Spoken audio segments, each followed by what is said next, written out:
जय श्री कृष्ण दोस्तों कई बार हम लोग बहुत मेहनत करते हैं फिर भी हम लोग सफल नहीं हो पाते। निसंदेह कर्म फल यानी सफलता और असफलता हमारे हाथ में नहीं है और हम केवल कर्म करने के ही अधिकारी हैं। परंतु फिर भी श्रीमद् भगवत गीता के बताए एक सिद्धांत और श्री कृष्ण की उस एक बात को अगर हम अपने जीवन में उतार लें तो हमारे सफल होने की संभावना कई गुना बढ़ जाती है। और अगर हम इस बात को नहीं मानते हैं तो हमारे असफल होने की पूरी गारंटी है। इस वीडियो में मैंने एक विद्यार्थी का उदाहरण दिया है, परंतु ये बात सभी पर लागू होती है। असल में कुछ दिनों पहले मेरी बात एक स्कूल में पढ़ते विद्यार्थी की माताजी से हुई। उन्होंने मुझे बताया उनका लड़का बाकी सभी विषयों में तो अच्छे अंक ला रहा है, परंतु मैथमेटिक्स में वो कठिन परिश्रम करने के बाद भी अच्छे अंक नहीं ला पाता। उसको ट्यूशन दिलवाई गई। वो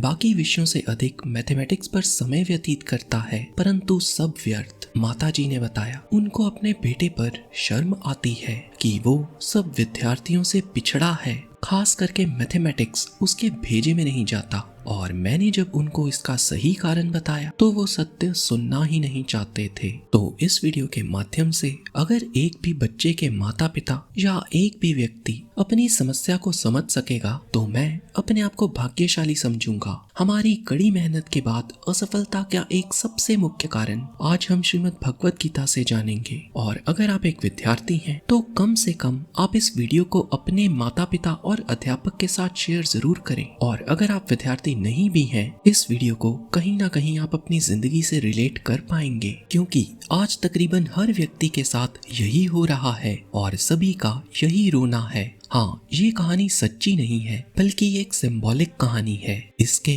गहरे अर्थ को समझने का प्रयास करेंगे तो कहानी शुरू करते हैं। एक बार जंगल में सभी जानवरों की एक बैठक हुई और सभी जानवरों ने मिलकर चर्चा की कि हम सभी जानवरों के बच्चों के भविष्य के लिए हमें क्या करना चाहिए, हम अपने बच्चों को कैसे आगे बढ़ा सकते हैं, उन सब के फ्यूचर को कैसे सिक्योर कर सकते हैं। पूरी दुनिया के लोग आगे बढ़ रहे हैं तो जानवर कैसे पीछे रह सकते हैं, उनको भी इस रेस में अपने बच्चों को दौड़ाना होगा। अब मछली ने ये सुझाव दिया कि वो पानी के नीचे एक स्कूल खोलेगी और सभी जानवरों को तैरना सिखाएगी। सभी जानवरों के मन को ये बात भा गई, क्योंकि जंगल में किसी को भी तैरना नहीं आता था और ये ऑलमोस्ट तय हो गया कि पानी के नीचे स्कूल खुलेगा। तभी शेर को गुस्सा आ गया और वो बोला, ये मछली की बच्ची अब हमें बताएगी कि स्कूल कहाँ पर खोलना है। शेर बोला, स्कूल कहाँ खुलेगा ये तो जंगल का राजा ही बताएगा। सबको बात सही भी लगी। स्कूल तो राजा का ही होना चाहिए। जब बच्चे पास होंगे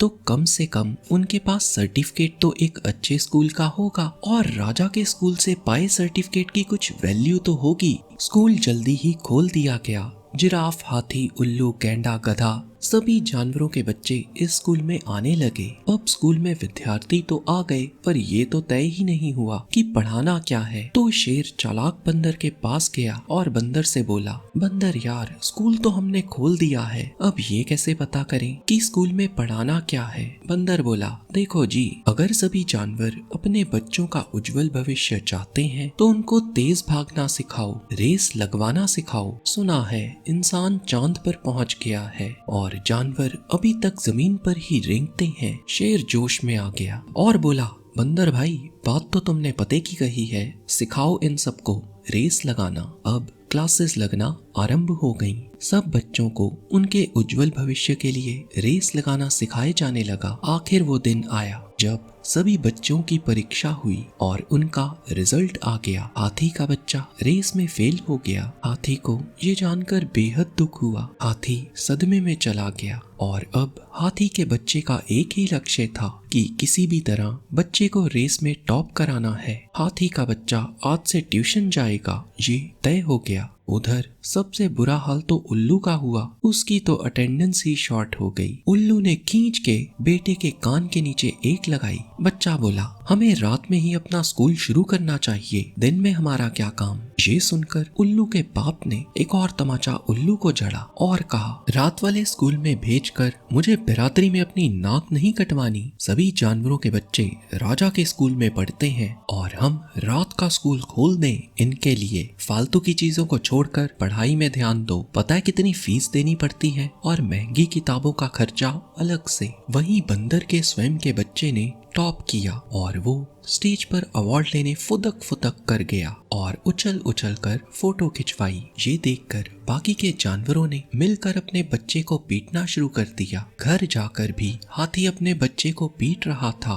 तो पड़ोस में रहती लोमड़ी ने कहा, माना बच्चा रेस में सफल नहीं हुआ, पर ये तो बताओ ये रेस लगाकर करेगा क्या? पत्ते फल जो भी तोड़ने हैं वो तो ये अपनी सूंड से तोड़ सकता है और इसको कौन सी रेस में भागना है। दोस्तों असल में ये जानवरों की नहीं, हमारी खुद की विद्यार्थियों की कहानी है। हाथी का बच्चा रेस लगाने में फेल हो गया पर भार उठाने में नंबर 1 पर आएगा। रात को जागने का कंपटीशन करवाओ, उल्लू अव्वल आएगा और बाकी सभी जानवर फेल होंगे। श्रीमद् भगवत गीता के 3 अध्याय के 27वें श्लोक में श्री कृष्ण बताते हैं, हर व्यक्ति अपनी प्राकृतिक गुणों के हिसाब से ही कर्म करता है, तो हर कोई सब कुछ नहीं कर सकता। क्षत्रिय स्वभाव वाला व्यक्ति लड़ने में उत्तम होगा और हो सकता है वो व्यवसाय में इतना अच्छा ना हो। और हर बच्चे का स्कूल और सिलेबस एक होना ही नहीं चाहिए। अगर कोई मैथमेटिक्स में नहीं अच्छा कर पा रहा और अगर वो बाकी विषयों में अच्छा कर रहा है तो उस बच्चे से घृणा क्यों? और फेलियर का एक मुख्य कारण यही है, ऑफिस हो या स्कूल, हम लोग अपने गुणों के हिसाब से अपना कार्य नहीं चुनते। हरे कृष्णा।